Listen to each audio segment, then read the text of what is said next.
జగన్మోహన్ రెడ్డి అధికారంలో ఉన్నప్పుడు జగన్మోహన్ రెడ్డి మనస్తత్వం ఎట్లాంటిదో ఆ మనస్తత్వానికి అనుకూలంగా ఐఏఎస్లు పనిచేశారు. ఇది చాలా దారుణం, చాలా తప్పు.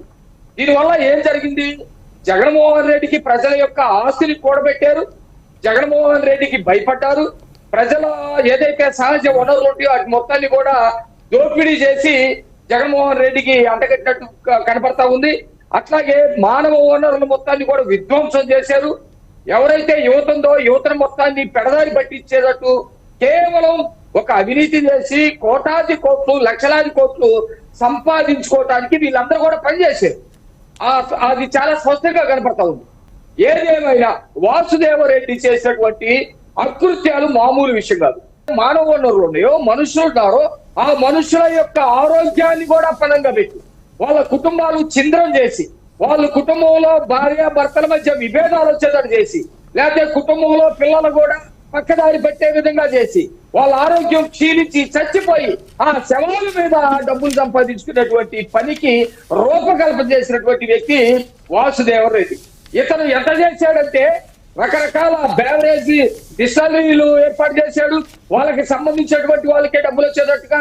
అట్లాగే 32-35 రకాల కల్తీ మద్యాన్ని తీసుకొచ్చాడు. ఆ కల్తీ మద్యాన్ని బలవంతంగా దాపించాడు. ఏ రోజు కూడా గతంలో ఏ ప్రభుత్వాలు చేసినా, అది చంద్రబాబు నాయుడు గారు చేసినా లేకపోతే కాంగ్రెస్ పార్టీకి సంబంధించినటువంటి వాళ్ళు చేసినా, ఏదైనా మద్యం కొంత ఆరోగ్యానికి హానికరమైనప్పటికీ కూడా మరీ ఇబ్బంది కలగకుండా కొన్ని నామ్స్ పాటిస్తూ మద్యాన్ని రిలీజ్ చేశారు. కొన్ని కంపెనీలు, బ్రాండెడ్ కంపెనీలు ఉంటాయి, ఆ కంపెనీల పేర్లు చెప్పి మద్యం చేయించేటువంటి పరిస్థితి. కానీ జగన్మోహన్ రెడ్డి అధికారంలోకి వచ్చిన తర్వాత ఈ వాసుదేవరెడ్డి అనేటువంటి వాడు ఇచ్చినటువంటి ఆదేశాల సూచనల ప్రకారం 200 రూపాయలు 300 రూపాయలు బాటిల్స్ పేర్లు పెట్టి తాగి దాదాపు లక్షలాది మంది ఆరోగ్యం పాడైనటువంటి పరిస్థితి కూడా మనం చూసినటువంటి పరిస్థితి. వాసుదేవరెడ్డిని ఈ రోజు విచారిస్తున్నారన్నారు. అయితే మరి దానికి దీనికి మధ్యస్థం లేదంటే ఖచ్చితంగా మధ్యస్థం ఉంది. ఏ అచ్చెన్నాయుడు గారిని అయితే రక్తస్రావం అవుతున్నా కానీ దారుణంగా తీసుకొచ్చారో, అట్లా కాకపోయినా వాసుదేవరెడ్డి అనేటువంటి వాడు ప్రజల యొక్క రక్త మాంసాలతోటి అతను ఆటాడుకున్నాడు.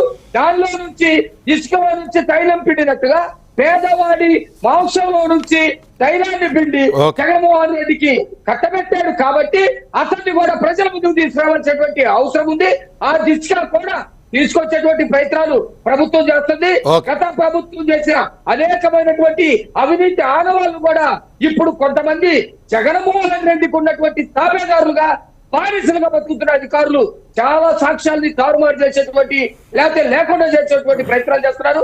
వాటన్నిటి మీద కూడా ఖచ్చితంగా చర్యలు తీసుకుంటామండి. కాస్త పద్ధతిగా చేయాల్సినటువంటి పని.